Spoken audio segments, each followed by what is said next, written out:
A New York Times insider is spilling the beans on Donald Trump's annoyance with Elon Musk's constant presence, a presence that is being described as weird as hell, and I have the breakdown of the Billionaire Boys Club drama for you next. Donald and Elon have been trending today, so much so that CNN feels like the Trump-Musk news network. So before I share what the New York Times reporter revealed, please have a look at these clips I've curated to bring you up to speed on their bromance. Is it blooming or is it going bust? We'll see. First up is the potential damage Musk is doing to foreign relations with his outrageous rhetoric.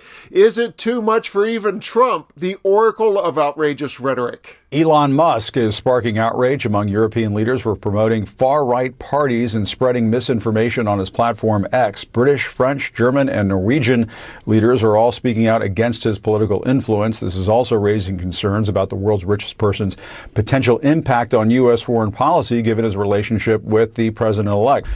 Brian, we've come a long way from those days when Elon Musk, took over Twitter and said, I'm going to make this a free speech marketplace. We're going to be completely neutral and so on. That's just completely out the window. But let's talk about some of these headlines we've been seeing where you have foreign leaders raising questions about the influence that he has.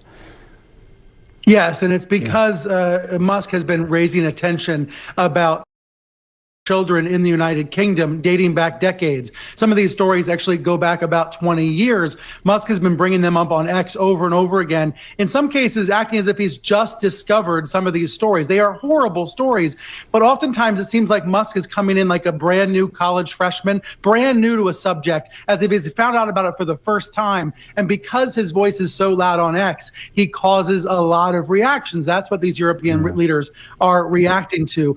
Next up is a panel discussion that explores the Trump-Musk transactional relationship, and it asks the question, will there be a strategic divide?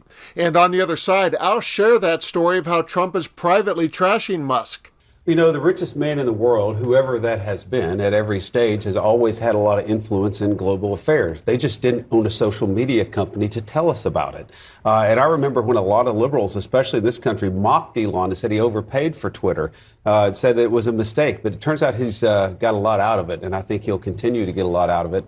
He might have lost some money, but what he gained instead... He didn't need money, but he did need influence, and he got that, I think, out of that purchase. Trump is somewhat of a one-ring circus. That's a pretty good description of it, however.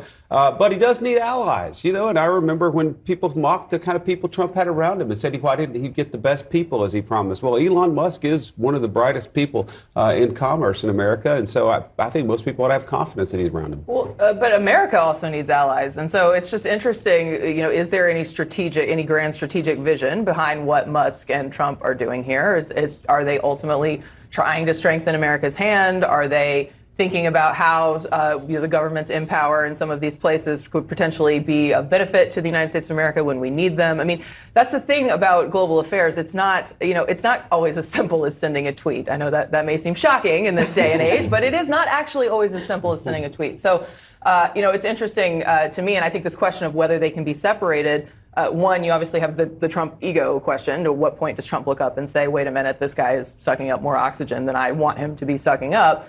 And then two, do we reach a point where you can see a strategic divide between what Trump and his team, Rubio et al., are trying to do and what Musk? I became aware of Trump's annoyance with Musk via a post by Seth Abramson that read, the bromance has already faded. Trump realizes that Musk is weird as hell, that he is getting high on everyone correctly calling him President Trump, and that he intends to have so much more power in the Trump administration than Trump. The blow-up between these two will be epic. New York Times reporter Maggie Haberman, who is known as the Trump Whisperer, said this about Donald's agitation with Elon on Kara Swisher's podcast. Were you surprised by the ascendance of Elon? I was not, because Elon Musk has an enormous amount of money that he put to use helping Trump. Trump equates wealth with intelligence. So this hasn't surprised me at all. How long it lasts, I think, is the open question. A longtime Trump friend said something to me recently about how, Trump is a one-ring circus. I'm not sure that Musk has figured that out yet. Right. And, Trump does complain a bit to people about how Musk is around a lot. Privately, Musk, Jonathan Swan and I reported recently with Ryan Mack that Musk has been staying at this cottage at Mar-a-Lago that rents typically for more than $2,000 a night.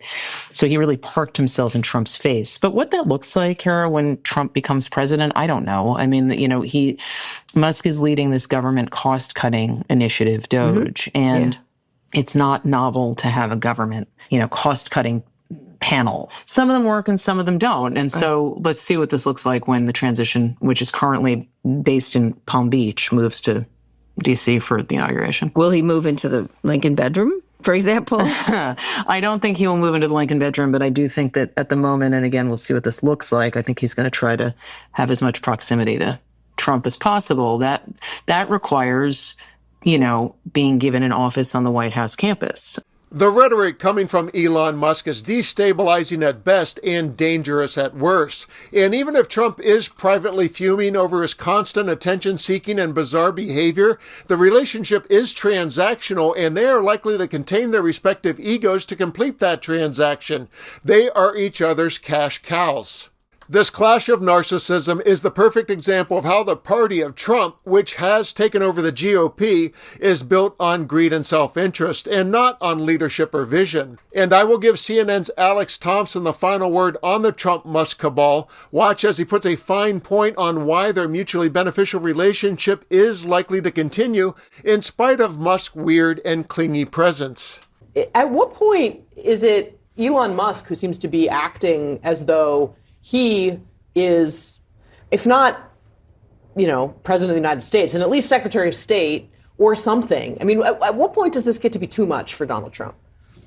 I don't think they can really separate themselves at this point. I mean, he wrote a $200 million check to elect Donald Trump. He has billions and billions of dollars of government contracts. He also has billions and billions of dollars of businesses all over the world. And as was noted, he has a social media company where he can basically, at a press of a button at 2:51 a.m., basically just cause an international incident. So they are going to be intertwined these next 4 years. There's no way of getting out of it.